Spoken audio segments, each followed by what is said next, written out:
Annie, je ne savais pas quoi penser. J'étais sonné. À la fin de la soirée, T'es toute mignon, la hein? famille est réunie dans la nouvelle maison du Bah oui, couple t'es pour mignon. consoler Jackie. Bref, ma baraque. Elle était anéantie. Je veux rentrer. Elle pleurait, elle était en colère. Ouais. Tout le monde était là Salut pour toi. l'entourer. Toi aussi, salut. Et toi aussi, ma baraque. Jackie est toujours en c'est colère, mais pleure déjà Oh, moins le l'arc-en-ciel. lendemain quand elle va voir les enquêteurs pour répondre à L'arc-en-ciel, quelques là, ouais. questions. C'est beau. On cherche à savoir plusieurs choses. Par exemple, si quelqu'un en voulait à votre mari. Jackie répond qu'Ed n'avait pas d'ennemis.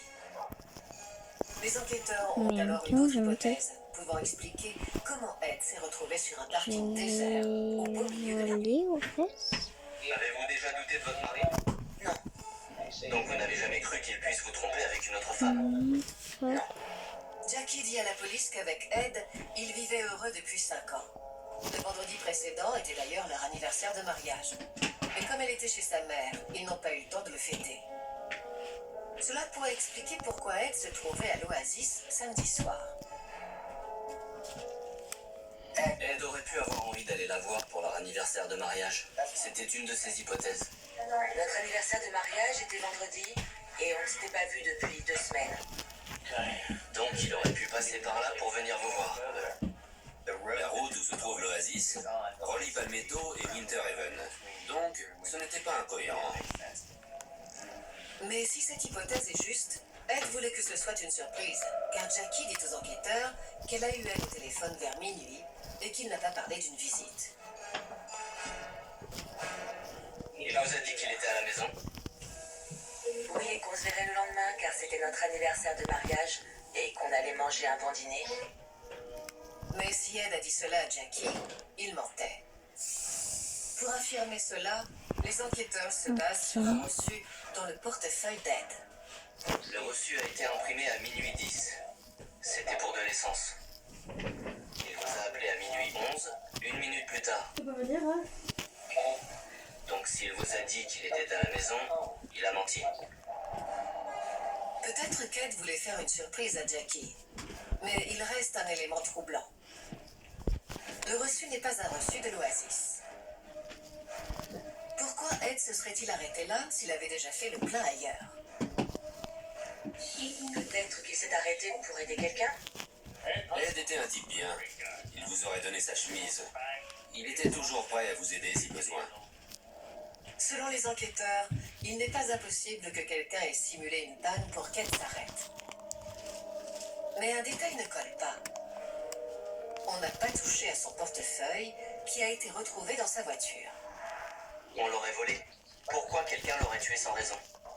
Ce qui ramène les enquêteurs à leur première question. Est-il possible qu'Ed ait eu une liaison? Peut-être qu'il allait voir sa maîtresse, qu'il devait rejoindre Un quelqu'un chat. là-bas. C'est pour ça que je vous pose toutes ces questions. Mais Jackie, qui mène depuis peu une petite vie parfaite en banlieue avec Ed, ne veut pas envisager la possibilité que son mari ait eu une liaison extra-conjugale. Je pense qu'elle voulait venir me voir chez ma mère. Jackie ne veut pas douter de la fidélité de son mari, mais la police va bientôt douter d'elle. Les suspicions commencent avec un coup de téléphone le 24 août, 4 jours après la mort d'Ed. Dès le début de l'enquête, la police a commencé à recevoir des appels anonymes disant qu'elle avait une liaison. La personne qui appelle ne donne pas de détails, mais peut-être que Jackie en donnera. Le même jour, les enquêteurs lui demandent de venir pour un nouvel interrogatoire et l'informent de cet appel. Cet appel pourrait être une farce, mais j'ai besoin de vous informer de son contenu pour que vous me disiez si c'est vrai. Ça dit, savez-vous que sa femme avait une liaison extra-conjugale, d'après ses amis? C'est faux. Jackie est née tout en bloc, mais les enquêteurs continuent à lui mettre la pression, lui assurant que si elle a une liaison, ce n'est pas grave de l'avouer. Oh, chez moi, c'est pas mieux, hein. Moi, je peux passer 10 fois le balai dans la journée, hein. Mais si c'est le cas, Je le votre passe amant aurait une dû fois. en vouloir. Mais écoute, ça dure pas une demi-heure. C'est ce que je cherche à savoir. Putain, de nouveau. Mais Dites-moi ça si s'en d'où? c'était le cas ou Tu non. repasses le balai. Oui, ça. Cependant, Je suis dit- cela ne suffit pas aux 5-6 enquêteurs. fois. Et je stop, j'en ai marre, Une hein. fois l'interrogatoire Ah, terminé, c'est bon. ils On laisse tomber. inspectent Ce ses sera relevés ce téléphoniques. sera fait demain. Il ne fallait pas avoir bac plus 5 pour savoir à qui elle avait téléphoné et quand. Ouais. Et d'après les relevés, Jackie a passé beaucoup de temps au téléphone avec un routier du nom de Michael Kors.